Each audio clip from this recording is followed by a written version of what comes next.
Bonjour et bienvenue dans cette nouvelle vidéo. On se retrouve aujourd'hui pour parler de FODMAP et je vais répondre à une question qui m'a été posée en commentaire d'une autre vidéo qui est: faut-il prendre des probiotiques pendant la phase d'élimination des FODMAP? Avant de démarrer cette vidéo, pensez à télécharger vos fiches gratuites juste en dessous. Il vous suffit de cliquer sur le premier lien et je vous envoie les fiches qui contiennent les principaux aliments qui contiennent les FODMAP et qui n'en contiennent pas. Donc ce sont des listes qui ne sont pas exhaustives évidemment, car la liste serait très longue, mais ça vous permet déjà d'y voir un petit peu plus clair sur les principaux aliments qui en contiennent vraiment beaucoup et qu'il va falloir éliminer en premier de votre alimentation, et ceux qui n'en contiennent pas et que vous pouvez continuer à consommer tranquillement. Passons maintenant à la question du jour. Alors, peut-on consommer des probiotiques lorsqu'on est en phase d'élimination des FODMAP? Eh bien, ma réponse va être une bonne réponse de Normand, car je suis normande. Ça va être oui et non. Je m'explique. Donc, prendre des probiotiques pendant la phase d'élimination des FODMAP, oui, si, et je dis bien si, vous avez déjà l'habitude d'en prendre et de prendre cette marque spécifique, parce qu'il y a beaucoup de marques de probiotiques, beaucoup de sortes de probiotiques différents. Donc oui, si effectivement vous avez l'habitude de prendre cette marque-là et ce probiotique spécifique et que tout se passe bien pour vous, que vous sentez bien que ça ne vous déclenche pas forcément des maux de ventre et que voire ça peut peut-être même aider à réduire vos maux de ventre, mais que c'est pas encore totalement ça et donc vous voulez quand même éliminer les FODMAP, dans ce cas-là, ok. Dans ce cas-là, vous pouvez continuer à prendre les probiotiques que vous avez l'habitude de consommer et les continuer sur la phase d'élimination. Dans ce cas-là, ok. Mais ma réponse sera non si jamais vous voulez démarrer une cure de probiotiques pendant la phase d'élimination et que vous n'avez pas l'habitude d'en prendre et que vous n'avez jamais testé cette marque-là avant. Là, c'est plus délicat parce que si jamais ce probiotique vous donne mal au ventre, parce que oui, il est possible que les probiotiques donnent mal au ventre, je vais vous expliquer juste après pourquoi. Dans ce cas-là, c'est plus compliqué parce que si jamais ce probiotique vous déclenche des maux de ventre, vous ne saurez plus si c'est à cause du probiotique ou à cause des FODMAP parce que vous avez continué à en consommer sans vous en rendre compte.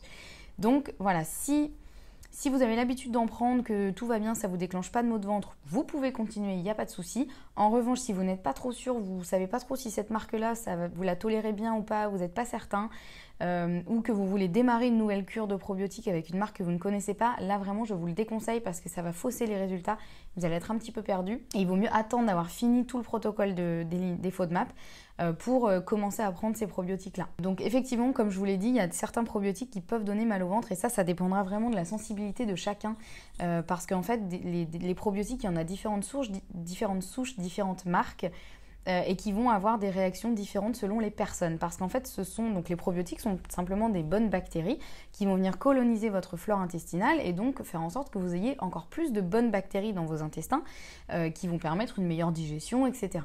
Sauf que chez certaines personnes, même les bonnes bactéries de telles souches, elles vont potentiellement déclencher des maux de ventre parce qu'elles vont favoriser la fermentation des aliments, des choses comme ça, une digestion un petit peu plus compliquée de certains glucides. En tout cas au début de la cure, donc il se peut, même si ça paraît contre-intuitif, que certains probiotiques déclenchent des maux de ventre chez certaines personnes et pas chez d'autres. Et chez certaines personnes, telle souche va convenir et telle souche ne va pas convenir. Donc c'est pour ça que c'est déjà assez compliqué. On me demande parfois en commentaire, peux-tu nous conseiller un probiotique qui va être bien ?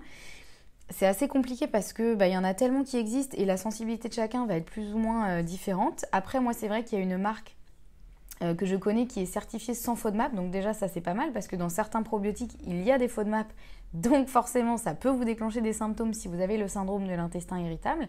Donc je vous mets quand même cette marque en barre d'infos pour information, mais ne prenez pas non plus ça comme l'information ultime qui vous dit ce sont les probiotiques qu'il vous faut et tous les autres sont nuls. C'est pas ça du tout, mais au moins ceux-ci sont garantis sans FODMAP et vraiment naturels, donc bon, a priori vous pouvez y aller tranquillement, vous pouvez les prendre sans trop risquer de maux de ventre.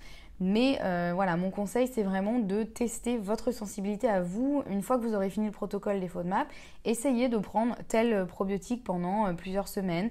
Voyez comment vous réagissez. Peut-être que vous allez réagir au début, vous allez avoir mal au ventre, puis ensuite ça va se calmer. Donc c'est important de tester. C'est important de tester différentes choses et de voir aussi votre sensibilité à vous, qui ne sera pas la même que votre frère, votre voisin ou votre meilleur ami, parce que on a tous des digestions différentes, des flores intestinales différentes et du coup les réactions ne seront pas les mêmes. Donc faites des essais et voyez ce qui vous convient, mais dans l'idée c'est important que le probiotique que vous choisissez soit le plus concentré possible en bonnes bactéries, parce que sinon ça sert à peu près à rien de les prendre si jamais il n'y en a pas une énorme concentration.